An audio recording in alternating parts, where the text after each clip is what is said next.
So I'm really pleased to be part of this production because Efuru is near and dear to me. She is a member of my company, Something Positive Incorporated, and she has written stuff for us, she has performed with us, and she is truly embedded in our community, but also the larger community of Brooklyn and Brooklyn's performing arts. Yes, so a round of applause for Efuru, please, for bringing us here together tonight. Yes, indeed. And before we begin, we just want to take a moment, just one moment, because as people of melanated skin, as black people, as Africans, as people of color, as black and brown people, as people, period, we need to acknowledge the sacrifices of those that have gone before. And when I say those that have gone before, I don't mean necessarily our mothers and fathers yet. I mean the people that came before the people that came here that brought us here. Before the colonizer, before any of that happened, there were people here in this part of Brooklyn that were part of the Lenape and the Canarsie peoples of these here United States that were stewards of this land long before we inherited it, long before we could step foot on this third island. And so we want to take one moment just to acknowledge the fact that my friend Kenya in Brazil always says to me, Michael, everything comes from something. And so we're going to acknowledge this something, this ancestral energy that came long before us, that stewarded this land so that we could inherit it, that we could walk down Flatbush and Nostrand and Rogers and all those places. So just take one moment of silence for those people.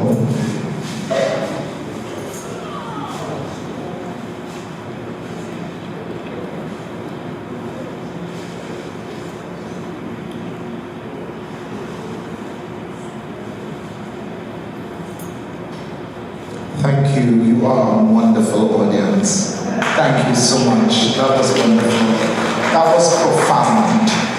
And so we are going to kick it off with our wonderful sister Efuru. Now, she says to me, oh my God, I didn't write anything about me because, you know me and all of that. Yes, I do know her. And what I do know of Efuru is that she is one of the more conscious sisters that I know. She throws her hand to the plow when called upon and never asks for anything in return. And so this brainchild of hers, I know is just part of a larger project. And I am so pleased to call her my sister. I'm so pleased to call her part of my company, Something Positive. I can't help it, huh? Yeah. And so our wonderful sister Efuru is going to open this evening. I really want to say this, that women in our community oftentimes are overlooked. They are disparaged. They are despised. They are totally forgotten. But I want to tell you that me, Michael Manswell, that's why, by the way, Michael Manswell, I think that women are the best thing that God created. How about? You are loving, you are good, you are kind, even when we men are just disgusting. So thank you very much, and thank you, Efuru. Everybody, a round of applause, celebration for her.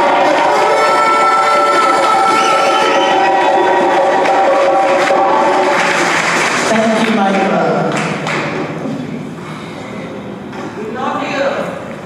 Greetings, everyone. I cried last night. Not because I was sad, but because I was was missing. A feeling swept over me like a mighty wave rushing to the shore and crashing into my emotions core. I had given up so much of myself that I realized I was left empty, like a shell on the seashore, void of its occupant, and I cried. I cried for the young girl who got sent away because she dared to say he raped me. I cried for the young woman she was supposed to become, filled with anger and resentment for almost everyone. I cried for the opportunities that passed me by while living in fear because of my past nightmare. I cried for that monster who climbed upon my chest and for my sister who refused to believe my distress. I cried for the stain put on my purity and for my tranquility he stole to satisfy the lost in his distorted soul. I even cried for his daughter who kept running away because unlike me, she was not strong enough to say no! Was not a word that he heard when he had you trapped beneath him like a caged bird. Sometimes I wish I could go back and fix the broken parts.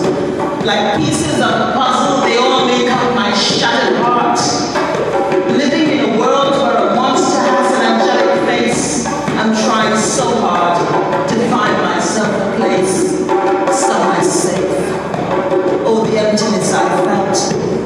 The disappointment and the disparity were etched so deep, they were enough to distort my clarity. Finally, I cried the hardest, because looking back, I can still see glimpses of whom I used to be, now swallowed up into someone else's version of my reality. Finally, I dried my tears, took a deep breath and decided no more.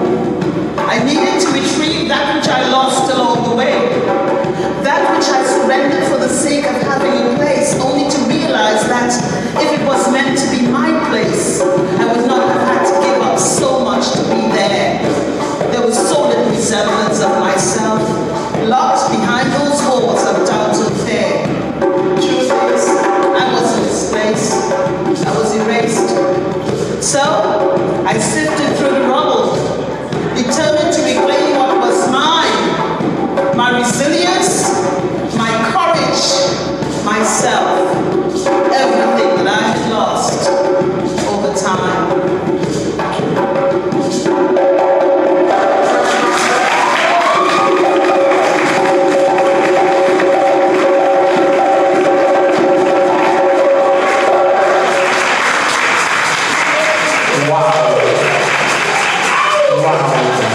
So thank you to Earl, Noel, and Jackie, Ravid over there, and Kijana Lewis as accompaniment to Ifuru's very moving opening.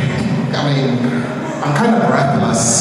So thank you, Ifuru, for bringing us to earth and bringing us to that reality.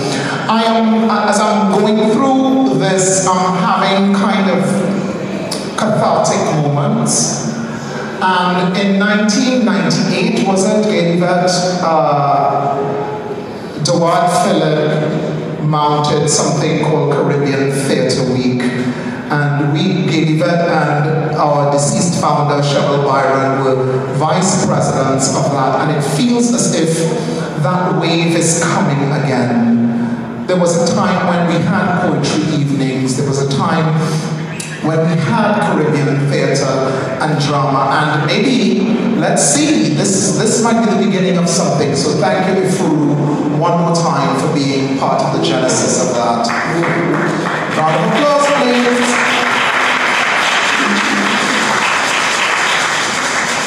Now this person, I don't know whether I should use your real name or should use your stage name. Should I use your real name?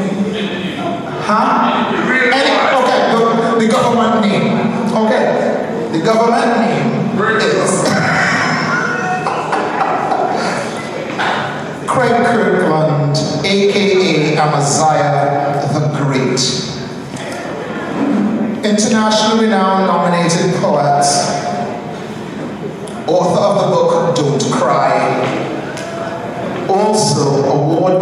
filmmaker, performer, artist from Spanish Town, Jamaica, who now resides in Pawtucket, Rhode Island, USA. Amaziah the Great. I find it very silent. Blessings and respect, all you citizens of the universe, Empress Poetry. Before we go, King Morris, it's a pleasure being here. Brooklyn, New York. As Beer Michael talk about the woman, you're goddess of the earth. So maximum respect for all you wonderful, phenomenal females who turned out here tonight. This one I'm gonna drop real quick, it's called The Bitterness. Like a toddler, crying for mom's breast milk, I saw tears race down her bony face. She was pensive and motionless, like she was lost in space. She then broke the silence, screaming out, I'm such a big disgrace. I quickly projected, honey, what's wrong? And she yelled, get the hell out of my space. All you men are just the same. You cheat lies who will take love for a game. I hate men forever. I should have killed Trevor yet, but I put it in his brain. People, whoa. I take this too far now. You joke her insane. She said, Craig, you're not gonna understand me. You can't feel my pain. I was brave when I was 9. It really shattered my mind. A decade after I tried to move on to get myself back in line. I thought Tom was the best thing until he slept with my sister. So I had sex with his best friend and what's up in the living picture. All my life I've been hurt, need to start attending church, searching for comfort, but life grew worse. Few months after, she was impregnated by the comforted pastor, afraid to do an abortion or else her life would be a disaster. I tried to convince her, telling her she's still precious and worth more than diamonds and gold. She said she still hates men. Her heart is no cold. I offered a hug, she squeezed me tightly, saying thank you, Mr. Kirkland, for attempting to make me feel lively. But how will I live with the fact of knowing that I'm infected with HIV? The bitterness, sad reality, we say no to domestic violence. Tell them precisely. We need to have more, so we need to advocate. Efuru, where are you? I can see you. We need to have more, Efuru. Let's have one next week too. So we need to have more because there's a lot to be said in our communities that remains unsaid, and then we kind of get all hot under the collar. Silk Verse is our next performer, writing since she was 9 years old and featured on Oprah's own magazine. All right. She doesn't call poetry a hobby. It's her natural language, delivered with passion and unapologetic power. Silk Verse.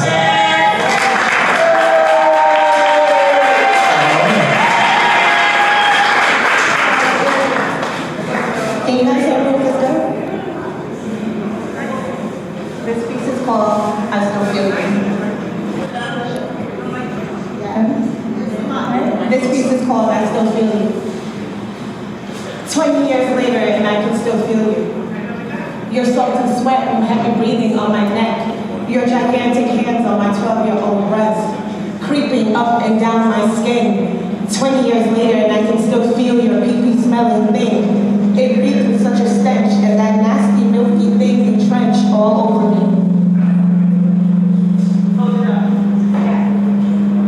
Again. Sorry. 20 years later and I can still feel you. Your salty sweat and heavy breathing on my neck. Your gigantic hands on my 12-year-old breast. Creeping up and down my skin. 20 years later and I can still feel your pee-pee smelling thing. It reeked with such a stench and that nasty milky thing entrenched all over me and stole what was mine because you thought it was free. 20 years later and I can still feel you deep in me, my body and soul. When will you die? I'm 32 fucking years old. 20 years later and I'm still scared to death, waking up in cold sweats, having bad dreams. 20 years later and I can remember my scream, the one you tried so hard to silence with threats of death and violence. 20 years later and I'm still crying. I don't even know if the tears are coming from me or the little girl inside that wants to be free. So desperately, I tried to get over this grief, this guilt and shame. Am I the one to blame? Was my skirt too short and my legs too thick? Or were you just really sick? What was it? What made you think it was okay to completely disobey and steal what was mine anyway? 20 years later, and I ponder about you every single day. The monster who caged this butterfly in all of her glory and rewrote my entire story. One where I have no one where I have no colors and no wings. I'm just this fat, wormy thing, trapped in a pod of fear and misery. This wasn't supposed to be my history. 20 years later, and I am still so dirty, alone, scared, and unworthy. I want to be pristine, but I don't know how to get clean. I guess I'm still learning it. I didn't know the stain you put on me would be permanent. Thank you.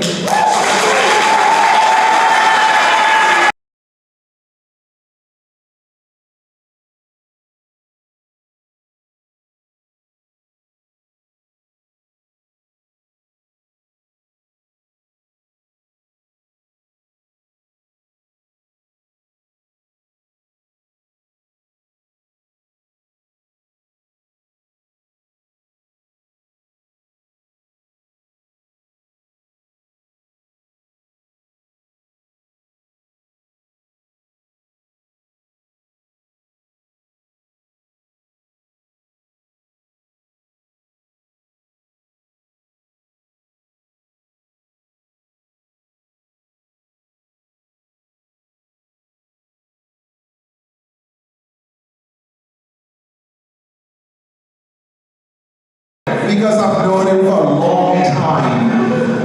Negus Adeyemi. There's so much to be said. I mean, he wrote something for me to say, so I guess I'm not saying. But I guess I'm not saying. But he's one of the people who walks quietly and carries a big stick. You know, one of those people you kind of you underestimate.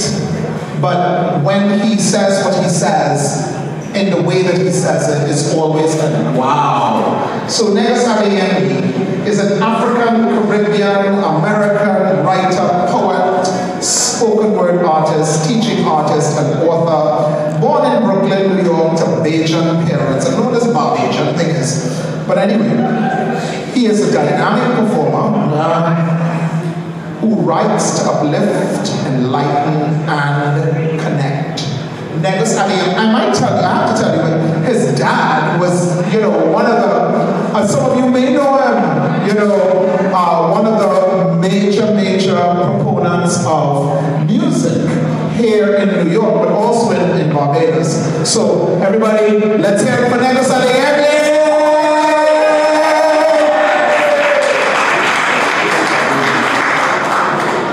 Good evening.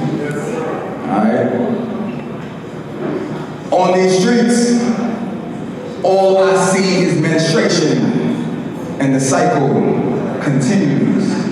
In this concrete jungle, continuously being misperceived as suspicious monkeys, constantly having to remind the swine of their present geographic location, reminding them that pigs should be in cages and not us. But still they disregard that, believing that we're lying when we tell them that we're lying, so they leave us there on the pavement, lying with holes in our bodies inside of the ones of their reports, leaving nothing but unemployed hearts, and it tears my heart to see the amount of tears downpouring from the faces of mothers like rain. It's as if they gained their zebra stripes and eradicating black, so that we can only behold the pale horse, patiently awaiting for the extermination codes and horses and closing for the clicks as police cop back and release on defenseless boys and men like the chickens many of them are, and we feed into it with self-hatred on the rise. They make their job easy, quick to kill the ones that resemble our reflection, but still looking at the police for protection. You see, we are in dire need of a cultural resurrection, because if we correctly saw the correlation between officer and overseer, we would escape and form communities like Maroons, Quilombos like Gamba Zumba and Zumbi maintained. So get this message instilled into your brain. You see, our blood is not a secret ingredient for making a rose grow from the concrete. And if they keep spilling it, we will be left with no other choice but to match the blood on this concrete with the one that will be reddening their hooded sheets. Boom.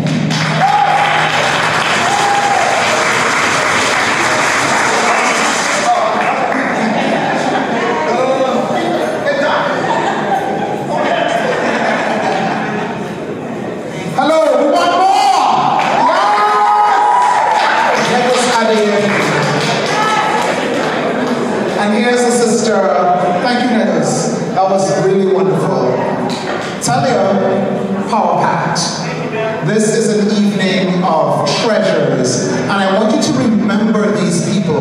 Whether you remember them by their stage names or by their government names or whatever, you know, this is the kind of support we need to inculcate inside of our communities. We oftentimes as performers sometimes feel disconnected from our people because sometimes we think our people aren't hearing us, or they're not seeing us, or they're not believing us when we say certain things. But understand that poetry, that dance, that music oftentimes imitates life and says something to us that we could feel, that we can't articulate sometimes, but the dancer could, but the poet could, but the musician could, that the sculptor could.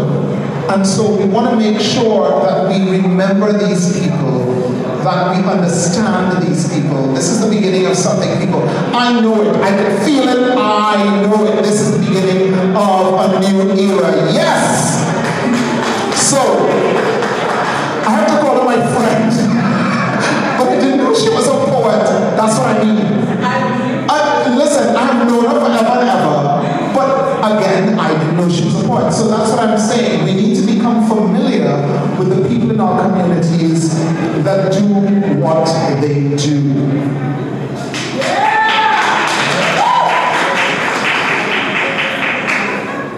Sister Dawn, there's nothing here for you. Let me see. What? You're at the top. Hello. Sister Dawn, born in Birmingham, England, excusez-moi, and migrated to the US in 1981, a poet for over 15 years. Her poetry reflects a spiritual and emotional journey with a touch of whimsical and playfulness. Yes, Dawn, here you go. Good evening.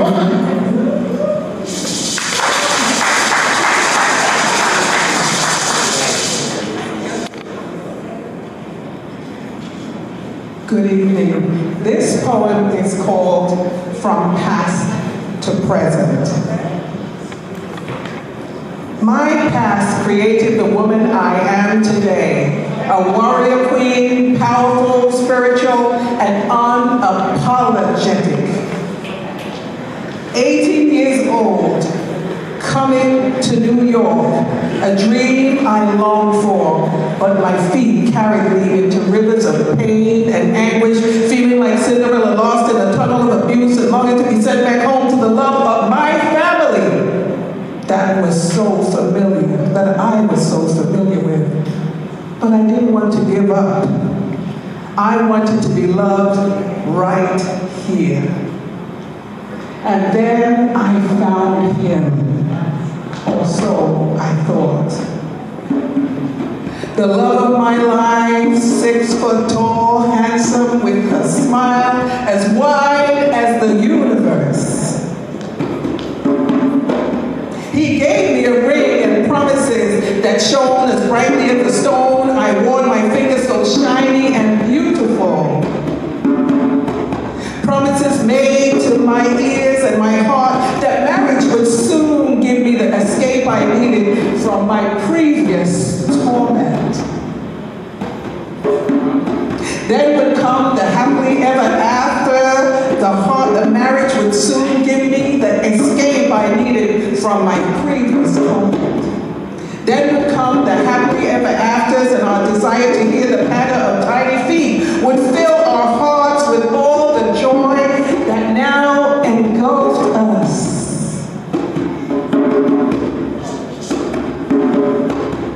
The dream was real, but no babies came from my broken womb filled with emptiness as my twins left my tube in pieces.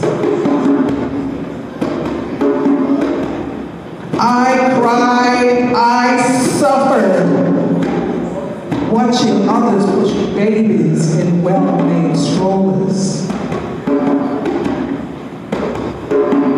The doctor said I would heal and would try again. I healed and I thought my man did too. We really could try again. Somehow those were not the words he wanted to hear, because I saw my husband change before me. He became bitter under his now pretentious smile, and I, confused by his changes, kept trying to smile and give much love from every part of my being, and fulfill the promises we had made to each other on that beautiful summer's day. But that changed as my womb became filled with pain and anguish once again. This time, no babies, just a womb battered and shattered by empty promises. And now filled with physical abuse and pain because I failed to give him what he so desired. No longer loved by a man who was supposed to cherish me forever, he now wandered out of our home to touch another woman's womb and fill her with babies. I was in torment, lost, angry, and afraid. My mind flickered on who was going to come back to me each night, a man who would see my genuine smile and fall in love with me once again, or abuse me as I begged for his forgiveness, loving him at the detriment of myself over and over and over and over again. I fought for every part of me to be resurrected from the pieces he had left me in. I cried, curled up on my worn-out carpet. I was broken. I needed to escape. But how?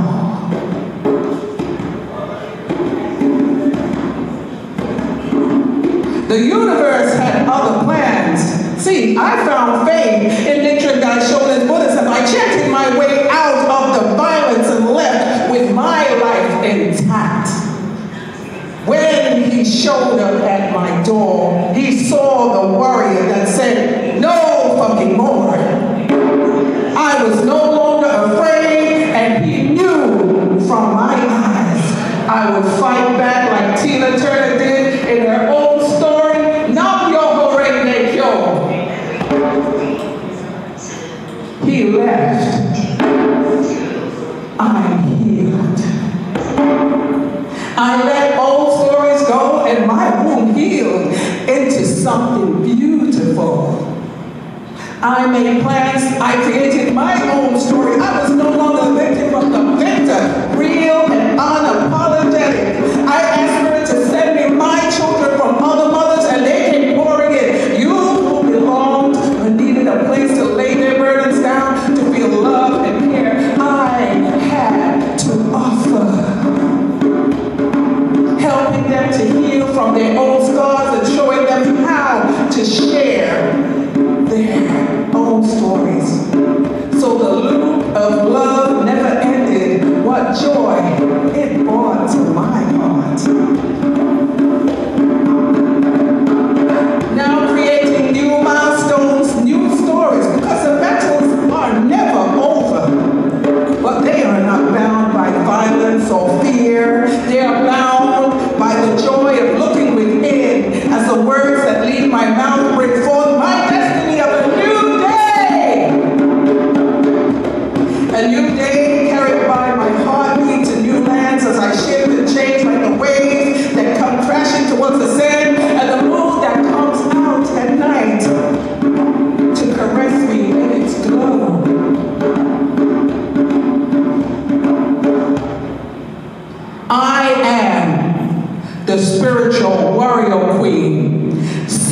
on my throne, crown straight, eyes all aglow, whole and complete.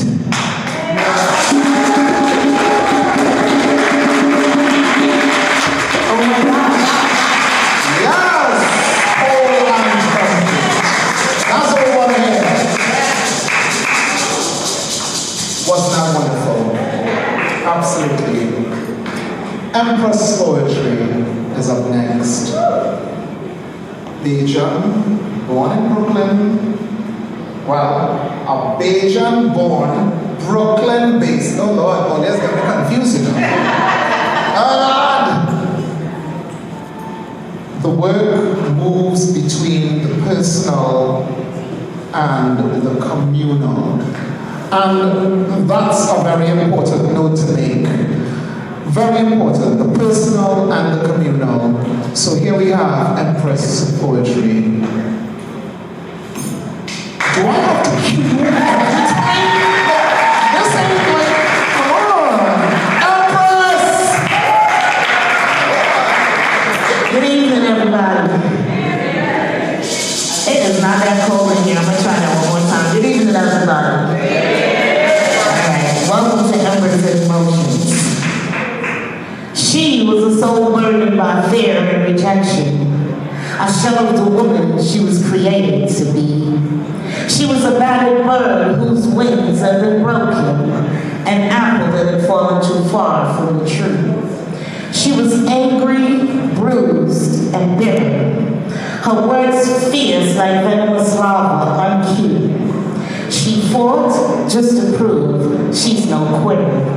She was repulsed by the words, I love you. See, for some time she, okay, we had a battle going on inside of me. My mind was a field of pure misery, uncertainty, negativity, devastation. Everything I conceived led to destruction. My Midas touch turned nothing to gold. I found myself in a place that was lonely and cold, where darkness was the blanket that covered me. Somewhere in the fog, a voice cried out, rescue me. I was too weak to even care about my destiny. Self-love, empowerment, that was all foreign to me. A wasted, worthless soul is all I've known myself to be. I heard it, I felt it, I consumed it, I received it. No one would ever believe in me. I wanted to be known as a seed planted in barren lands, deep. Somewhere in that mud bath of pity, my soul extracted purity. And after the bloodbath, my spirit was granted liberty. I was divinely baptized in a fire that blazed the way for me to be free. A lineage of kings and queens, their lives and their thread counts of my tapestry. I am an upgrade, a rebirth, a sure heir of royalty. And it all started with me believing in me. I jumped back into that pool and rescued my destiny as she brought with her my passion. Summoning my inner diva, now I wear my purpose like a tour fashion.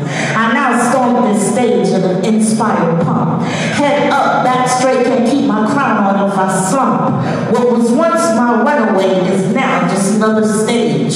Inspiration fuels my drive, which was once fostered by rage. I have evolved into the woman God created me to be. My passion is my purpose is my poetry. And it all started with me, believing in me. I am Embers.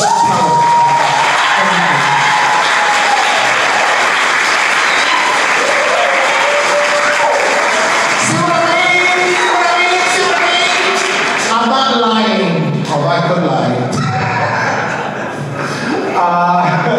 Thank you so much, Empress. That was wonderful. Oh, I wanted to say this. It's interesting. I found this out the other day when I was talking to someone from the Africana Studies department in the university. And they were saying to me, and this is something we've discussed, that you realize that down south people call their children queen and king and empress and Apollo and all these kind of Greek, European heroic names, and we thought it was a kind of assimilation that we were kind of weaking out. But it really was, they named them Prince and Queenie. A lot of people are named Queenie down south. It was the fact that they insisted that the colonizer refer to their children as queen, king, prince. So understand that protest is not killing, it's not that. Sometimes the protest is that insidious, subtle something. I'm going to call my child queen and you're going to call she queen.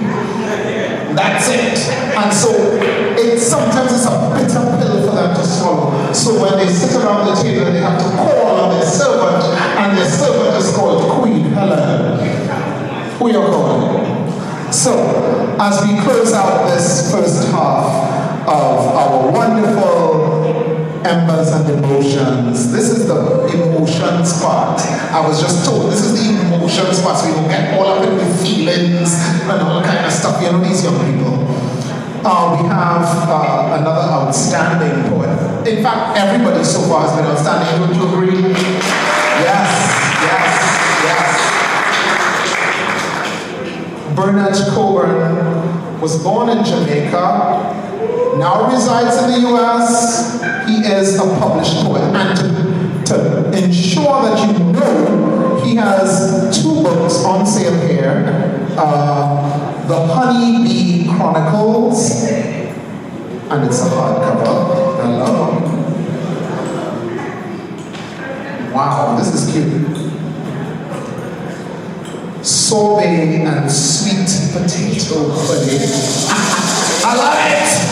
Everybody, Bernard Coburn, please. They are for sale. We're gonna pick them up in the halftime. It's nice. Good evening, ladies and gentlemen. I want to run over so the folks will come. Good evening, ladies and gentlemen. Oh, that sounds better. So this Embers and Emotions. This has been a bit emotional at the moment because I am going to read you a poem called This Emotional Life. And it's about our wife and I here. It's about my first heartbreak. She didn't break my heart. But I met this girl and she said, what do you want to do with your life? And I said, I'm going to become a poet.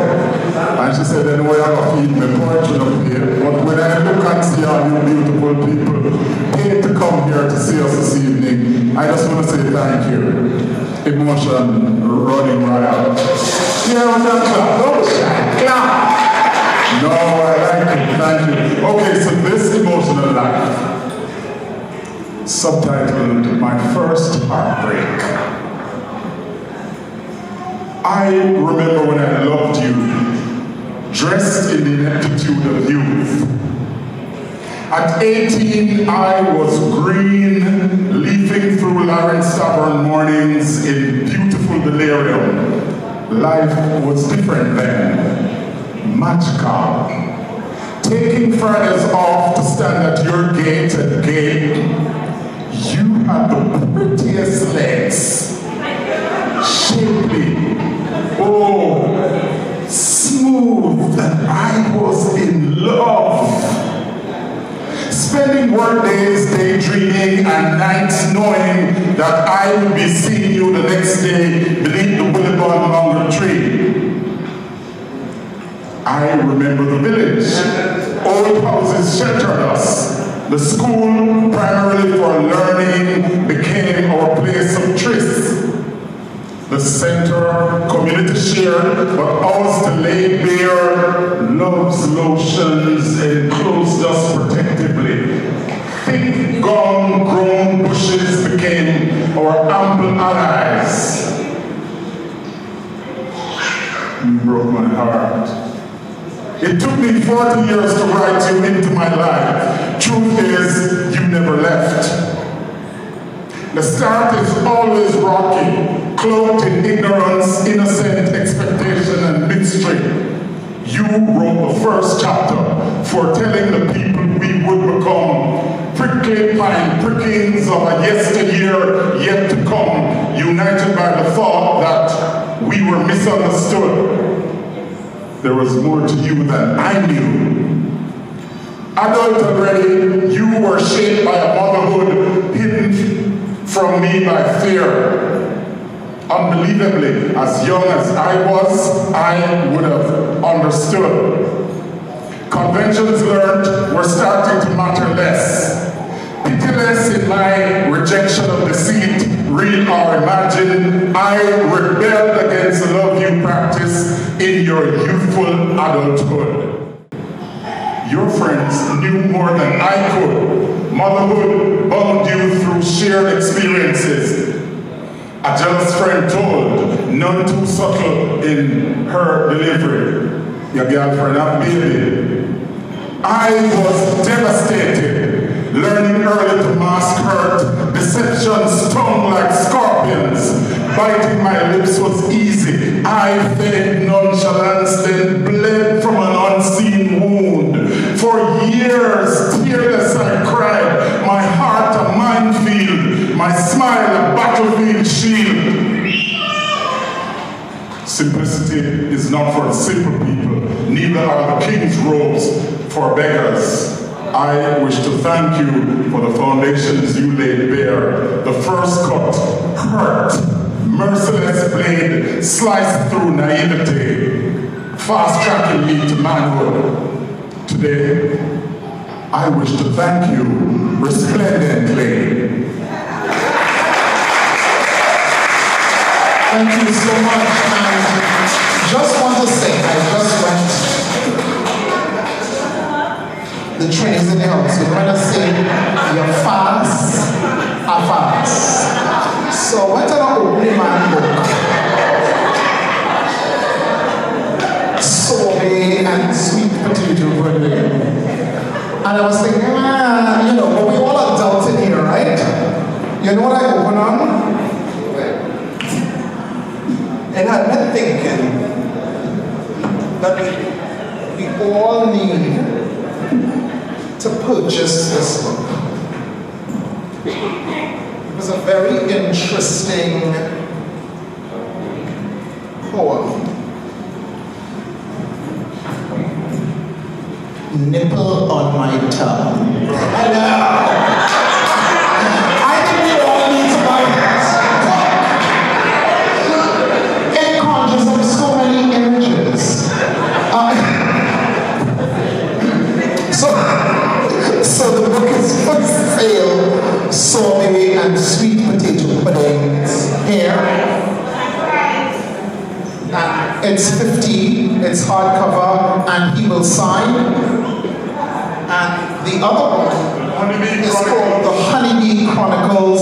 It's also in hardcover. He will sign. It's important to have signed copies of live poets. It's very, very, very, very, very, very important. These things become heirlooms when poets become truly famous. So you want to have that. It's 15 for the larger, for the sorbet and sweet potato pudding, and 25 for the Honeybee Chronicles. He takes Zell. I do. Yes, he takes Zell. So, you gotta do what you gotta do. Yes. And so we come to a junction. So I want you all to join me with this. I'm not a poet, but I'm a performer. So listen to this. I want you to say money. Money! Aye. So listen to this. Money. Everything is money. Oh, money. Everything is money. Oh, I want to tell you a story about a God named Money. Since he come to earth to dwell, mankind catching more and more hell. He dominating everything.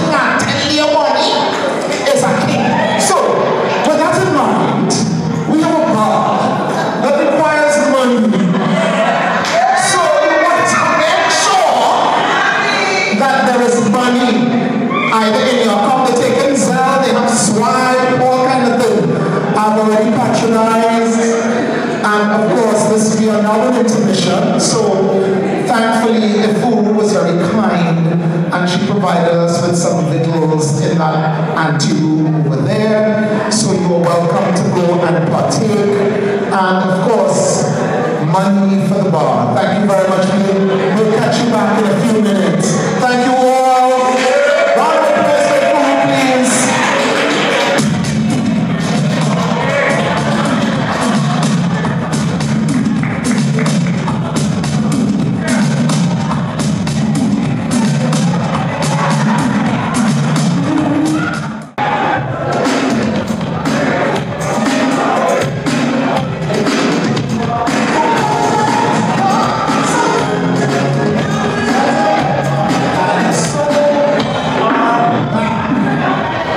Thank you so much, Embers and Emotions. I am your host, Michael Maxwell, and we are back for some more joy. And so we're going to ask everybody to just pull it down a little bit. I know we're having a really good time. Thank you for providing a wonderful bar and some little snacks and so on that we can have. But we are going to begin again. I have been assured that in these embers now, that's going to happen. Oftentimes, that's when things really cook. So they will tell you to make a fire, but you're going to put the potatoes in the embers. So that's when it's going to really cook. So we're going to the cooking part of Embers and Emotions right now. We're going to begin again with our sponsor, host, Efuru. As usual. Thank you again. We were just sharing backstage. This is the beginning of something, people. It is the beginning of something. And I just want to encourage you. I'm an old man now. So I can say, the darkest night is before the dawn. The dawn is coming. So here we go. Efuru. And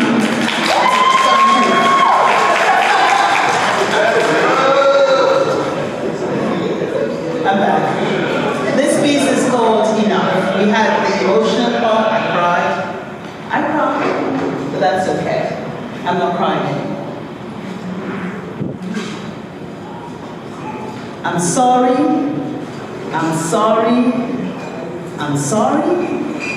I've heard that shit so many times, I'm not fazed by it anymore. It's just a convenient line that you use to excuse your shame and disgrace, only to say face when you want to walk back through my door. It might make me forgive, but certainly not forget. You see, I've been depressed because of your neglect. Felt invisible to the point where I questioned my purpose, and now you want me to accept I'm sorry, simply because you feel regret. Sorry doesn't make up for the hurt, the disappointment, the loss of respect, and the beginning of me not giving a shit. Sorry doesn't change the fact that you let me down when I really needed you to be around. It doesn't make up for the hurt you've caused when I realized you placed us on pause.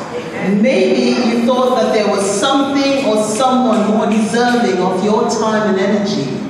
But sorry doesn't fill the void you created in my heart.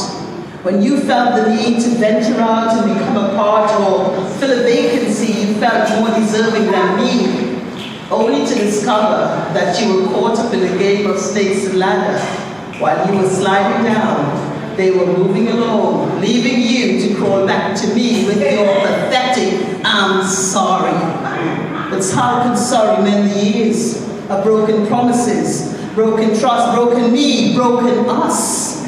I'll not forget, but I'll try to forgive. Until the next time, you make me remember the last time you said, I'm sorry. A cycle that keeps repeating itself, a never-ending story. You say the words and you seem remorseful and full of empathy, but your actions display that your words are empty, and all you want is to regain that hold you had on me. But sorry doesn't open the doors that you've closed. When you felt the need to oppose, everything we have built has now crumbled to dust and silt. Sorry can't fix us. The wind blew in a storm of dust, and amid all that debris, baby, you lost me. No more fucking sorry.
So now we're going to hear from Empress Poetry.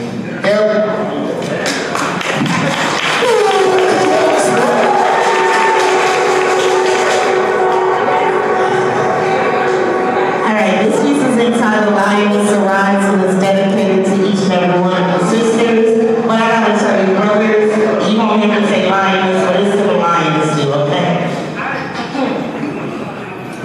Your war has been minimized to a blur. Darkness deafens your light. Your dreams have been stolen by the fears that nurtures your plight. Lioness, arise. Rise like a beautiful sun that greets you from the sky. Let your light shine so bright it burns your enemy's eyes. Show your strength in all that you do. Release the weaknesses of your past. Allow the Creator to use you. Use your jewels filled with wisdom, overflowing knowledge from the crown. Show the world why you should never be held down. You are a lioness, now rise. Your dreams and purpose deflect the threats of your demise. Traps have been set. There's false premise of promise, delusions of grandeur, all sealed with Judas' kiss. You've been broken, we all have. You've been lied to, so have I. Dwelling deep inside of us is what we need to survive, dig, discover inner goals. Find what you need in order to free your soul. Let your destiny be your prey. Start elevation every day. You've got to fight for the honor of your pride. Stop licking your wounds and allowing yourselves to be pushed aside. Your cubs are watching, and so is the rest of your year. As a natural born leader, you must devour your fears. Don't become endangered in this jungle we call life. You are all queens. Lioness, arise. Thank you.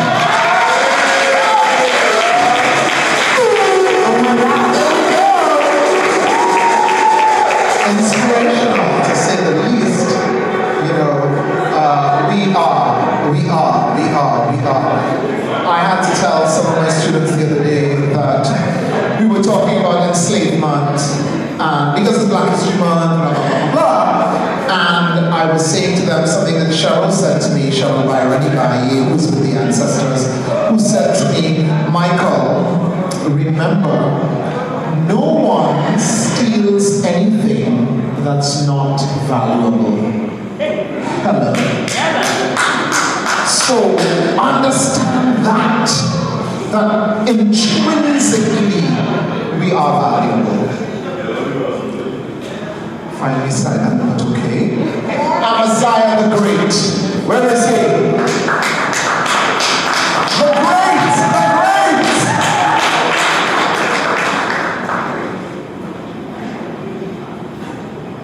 Thank you very much.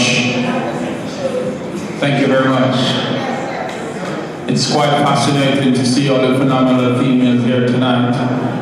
and we are always honoring and respecting our women. Big respect to my wife, Miss Lori Kirkland. Also have her book here with me, and I have my book. Yes, this one I'm gonna do, it's called You Will Be Okay.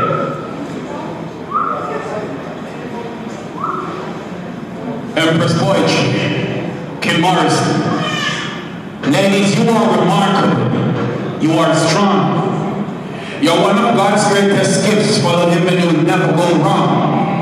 Lori, you are smart. You are noble. Pay keen ears to these words I told you. You see, the skies were overcast and then torrential rain for days. Throughout your darkest moments, you experienced pain for days. Cold and bitter, angry and confused, but be cautious with your steps before you make the wrong moves.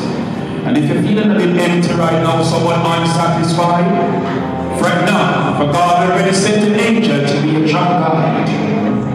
Ladies, you be okay? Just know that God is real. I'll be overcome sophisticated defense for the strongest you ever feel.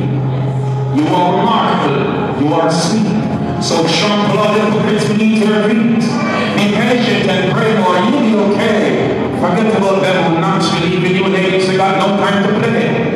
You all are fighters, survivors who resist the whip. Ladies, you're loved. Before, you're goddesses and you all deserve lifetime happiness. You'll be okay. Feel free to look out and check my book out, Don't Cry by Craig Kirkland. Top 10 Flowers by Lori Kirkland. And also check out our short movie on YouTube called The Jamaican Poet Movie. Follow me on Instagram at Precisely Great. It's a pleasure being here. Brooklyn, New York, big respect. Pleasure.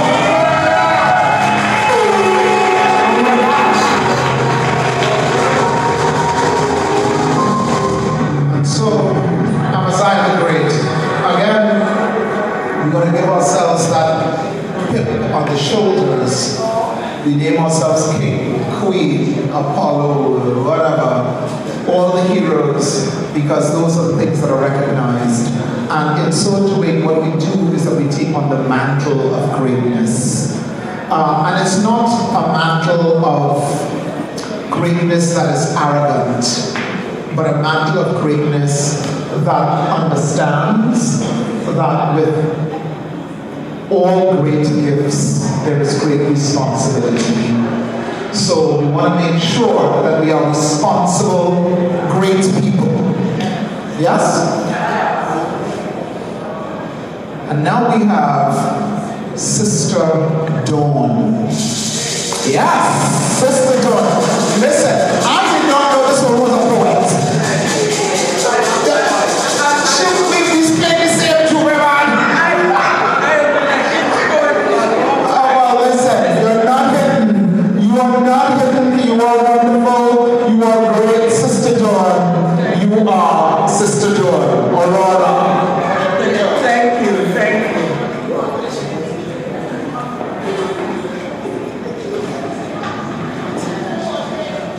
This one is called My Soul.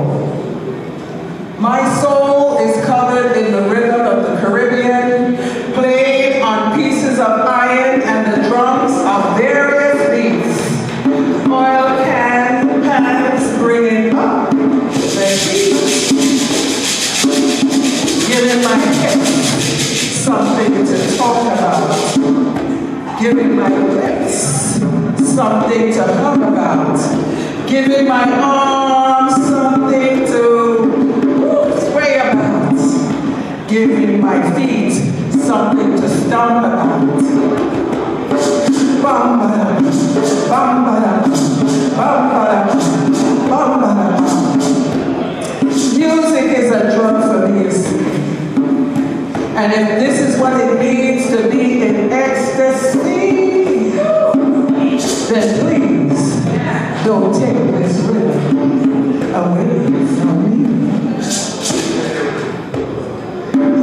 My soul is covered in rhythm from the Caribbean. Now in a place where the sound now comes from a sweet, slow reggae vibe. Played on guitar, keyboards, and a soft tatter of bongo drums. Back up.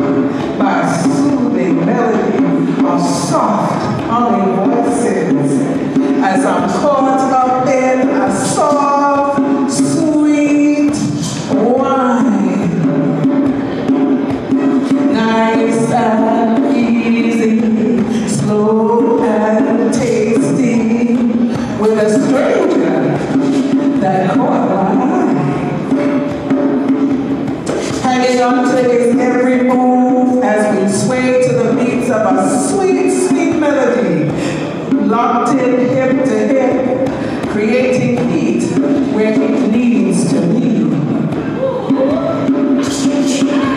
Music is a drug for me to see. And if this is what it means to be in ecstasy, then please don't take this rhythm away from me.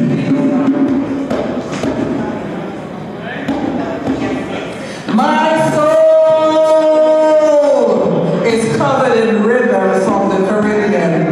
My mind now gone onto tribal sounds. I hear the beats and sounds of my powerful drums, followed by a rainfall from my shaking. I close my eyes and take off onto other planets, traveling back in time where I no longer exist on this earth plane. Moving into deep dark space, becoming one with the stars. Music, woo. My soul collides with the sounds and rhythm of my heartbeat. Music is a drug for me to see, and if this is what it means to be in ecstasy, then please don't take this rhythm away from me. Please don't take this rhythm away from me. One more time, I said, please don't take this rhythm away from me.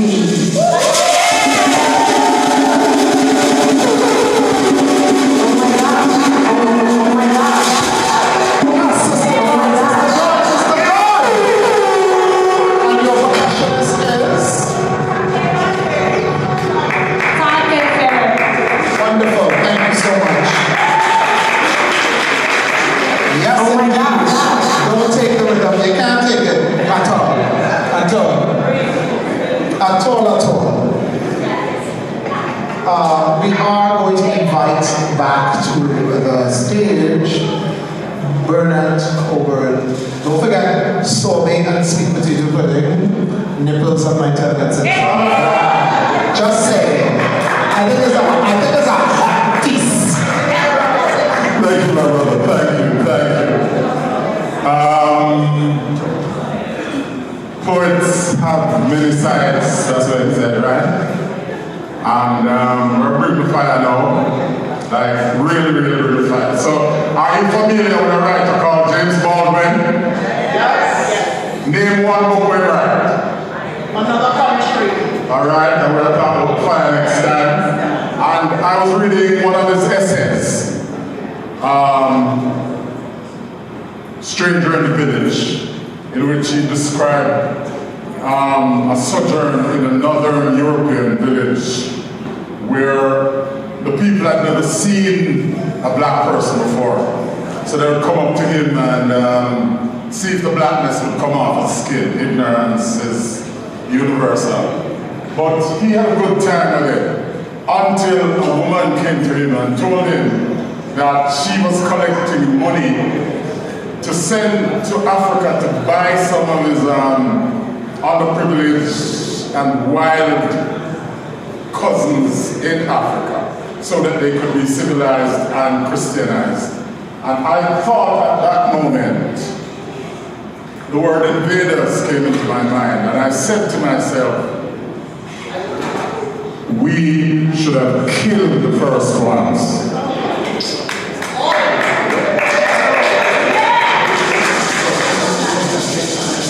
Invaders.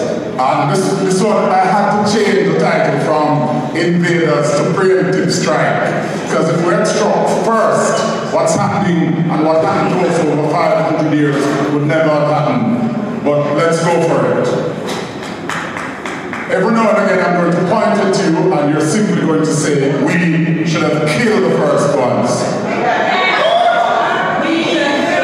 Kill the first ones. Okay, here we go. We should have killed the first ones. We didn't. destroyers of worlds. We should have killed the first ones, murdered the motherfuckers who first stepped ashore, got ashore. Sunshine, spotlit, targeted heads, used ancestral lasers to burn them. We should have killed the first ones. Exploded hearts mercilessly, run them through with assegais, and show them that kukumaka make John from nyam them. We should have killed the first one, torn them limb from limb like fractions. We should have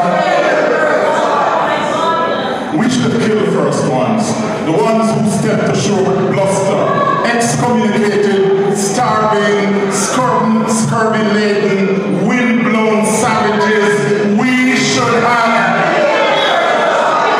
but we didn't. We should have killed the first ones, pushed them over the edge like Jesus swines. Then no mercenaries coming after, no traders to corrupt us, no crescent outside of Africa's yellow sun to darken our precious shores. We should have sunk those ships, burnt them to the water lines like matchsticks. We should have. Livingston should not have lived. Stanley should remain a tape measure. Livingston should never have lived. I'm serious about that. And Stanley should remain a tape measure. We should have massacred Jan van Reynek too. We should have killed the first ones who stepped ashore. We should have struck first, eliminated epidemics before they started. We should have mentally new masochists, those stupid asses, peddlers of death, pushers of trinkets and shiny objects. We should have killed the first ones. Yet our ancestors were too kind. I wish they weren't. We, or they, should have killed the first one, slaughtered saints and demons alike, sent them screaming to hell, sentenced them to burn in oblivion. We should have killed the first ones. Think about it. We saw no devils before them. No apes eating, no apple eating Satan to avoid. We erred when we let them breathe. Those profiteering bullies bearing destruction came uninvited. Then our lives were upended forever. With canes, cudgels, whips, chains, we experienced the rise of the village policeman. We should have savaged it too. Lost in a vat of molten tar. We should have killed the first ones. Burnt roads to a crisp. Roasting him over an open fire. Paved roads with his bones. We should have. Yet we didn't. Unfortunately, history cannot be undone. We had no handguns to repel invaders. We had no handguns to repel invaders. No incinerators to disappear devils dragging crosses behind them. We should have given them saltpeter instead of water. Poison selected springs to slake their conqueror's thirst. Slash string-taut throats with hook knives. Heated sharpened spears to pierce gullets of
sorbet and sweet potato pudding and the honeybee chronicles. He has it right over there. He can take Zal and whatever else you have. Now we're going to have silk verse. Silk verse, calling silk verse. I'm not seeing her. Where? Oh, okay. Oh, there she is.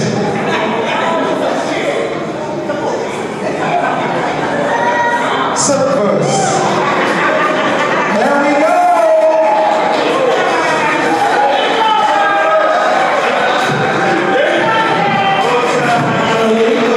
Silk verse.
And I can go on and on about this broken system, this broken song, tracks that we continue to run with hearts pounding at a fast pace, so close to winning the race, only to find out that they were running in place, stuck in an era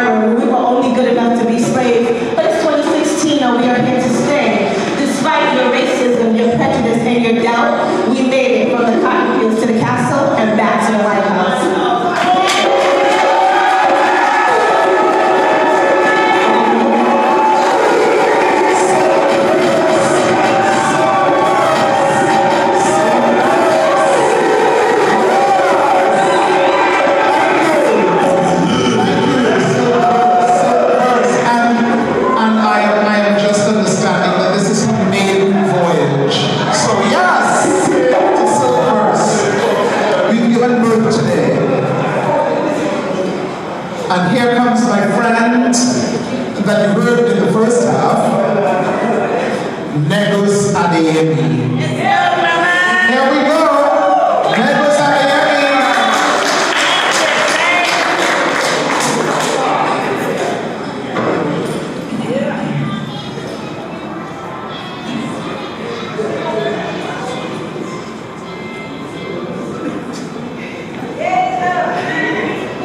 In the society of the artificial and superficial, still remains the authentic.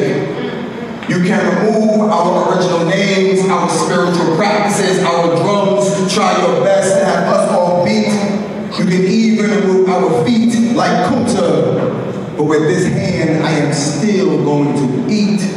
Circumnavigate lines with just one hand, you can't shackle me. You see, my pen is like a master key, creating mastery, and with each poem I master thee. See? You can't shackle me. I throw words effortlessly and precisely, like a perfectly placed photograph, crystallized, captured, copper with a kick, and emerald tip Zulu spears, piercing heart chakras, making sure each strike is aligned right with magnetic hematite within or without margins, never marginalized or compromised on how I feel, because the intent of these words are to heal. You see, you can't shackle me. I am a laser surgeon when my pen touches his pad. I am a sage with sage, cleansing with each stroke, purifying the uncivilized like the Moors when they conquer Rome. You see, my pen is a constant traveler, and it always roams, even when it perceives to be out of ink. It replenishes itself in nanoseconds, so I always have more. See? You can't shackle me. Swimming and deep diving between these lines like a maureen, and when the ink dries, I display memorable monuments erected like Stonehenge, built by Mauryan. And I know all of this might be difficult to swallow. You would think that I gave you a pill like Morpheus, and you love it. To your dopamines, it's amorous. To the clan, it is vainglorious. X, terminating all false truths and bondage. See? Can't shackle me. See, my pen is a thriller. MJ in Manila, how these words keep boxing you in the face, because I write, leaving indentation with box I plus. I also write out of the box, cutting cryptic calligraphy upon perfectly papyrus, which is why the police is always after us, constantly searching me for contraband, knowing I'm a one-man band, orchestrating symphonies, giving them mentally enslaved epiphanies, engraving their cerebral with the words, you can't shackle me, because I write to set my people free.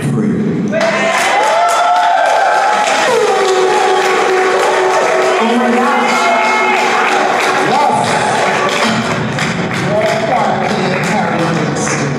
Yes, that's what I mean. Some people would say the pen is magical. So, you know, those old sayings, etc., etc. Cheryl Byron used to tell us that word is vibration, and vibration can change any situation. So when you vibrate a word, you can begin to change the situation. But you have to first know, not just believe, you first have to know that that is the chain reaction. There was a time when we did our peace ancestral chant that Cheryl wrote for Dr. Pearl Primas, who was her teacher, and we would sing at the end, "Free South Africa, power to Mandela," and Mandela was imprisoned at that point.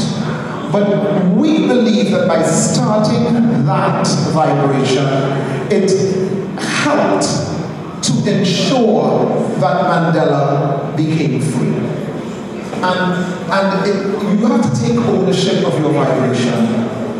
You stand in the center of self and take ownership of your vibration. So when like said like Morpheus, I was like, what? Wow.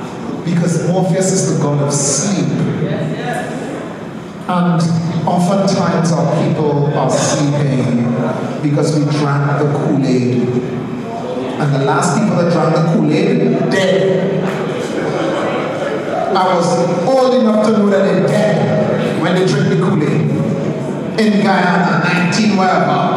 79. But we're moving towards the end, so we want to give a full room a huge round of applause again for organizing this evening.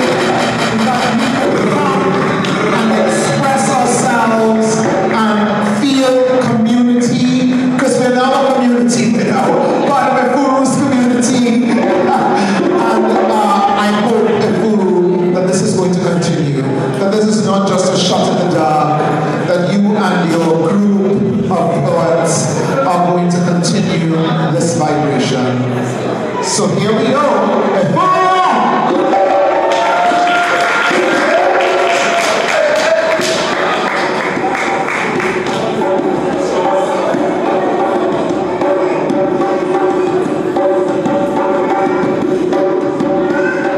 Strong daughter, angry daughter, determined daughter, I, Africa.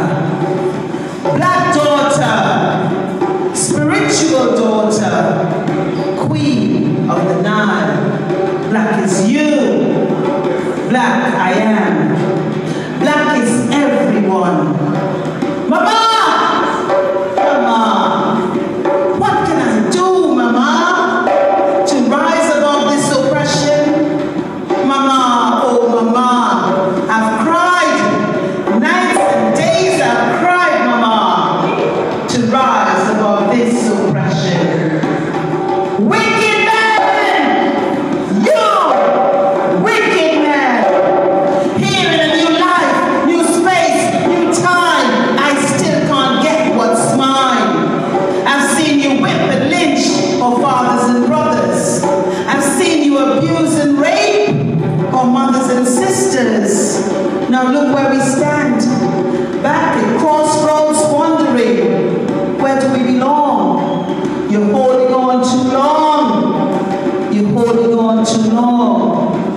Freedom! Freedom!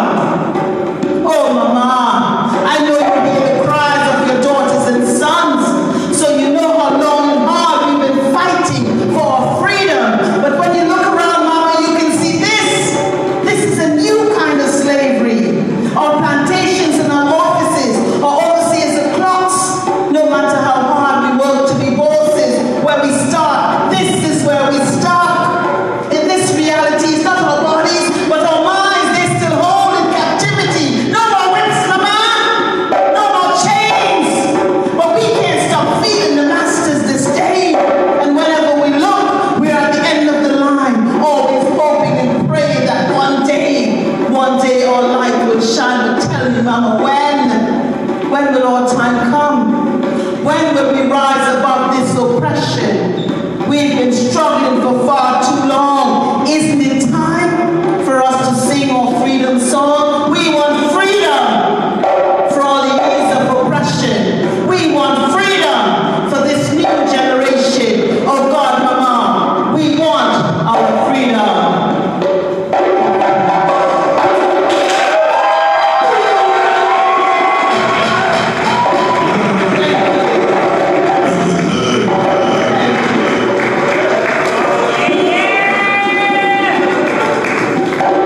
Thank you.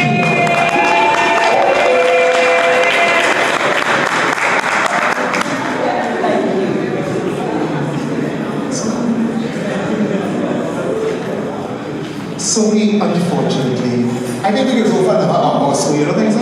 Yeah. So, Afuro just said we could party. And we want to say thank you to Freeze International. Yeah. Freeze International! We could party after, but I just want to say thank you so much to each and every one of you. But also thank you to Afuro for being being a great child for this. Thank you, Brooklyn Commons and Auntie Kim. She's sitting right there. And she's looking around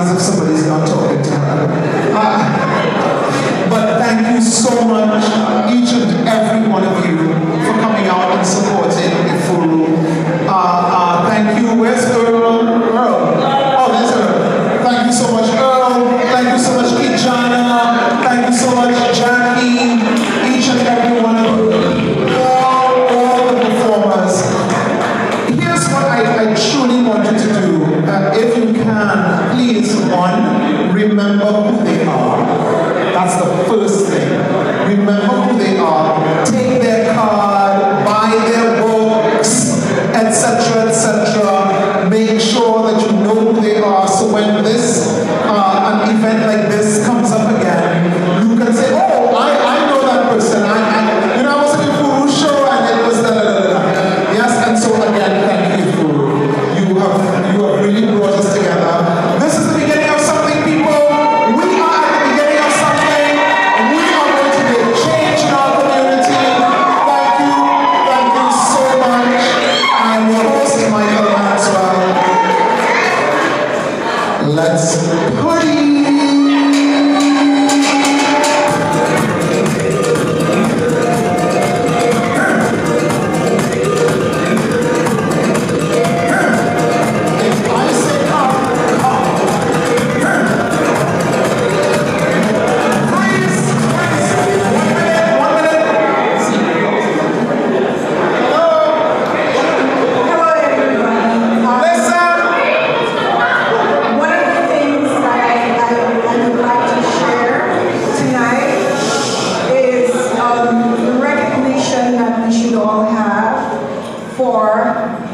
Our ancestors being victorious. At this point, in this new earth that is taking shape and form, our ancestors want us to rise. To rise. We have been victorious queens and kings, warrior kings, warrior queens. They don't want us to move up a notch or many notches to our status as goddesses and gods. So as you step out of here tonight and you walk outside, remember, in this moment, now, starting now, as you walk, connect with the earth, this new earth that is taking shape and form, and that awaits our superpower gene, that melanin, that as long as the sun is shining, we are here, we will be here to continue being creators of creations. Thank you.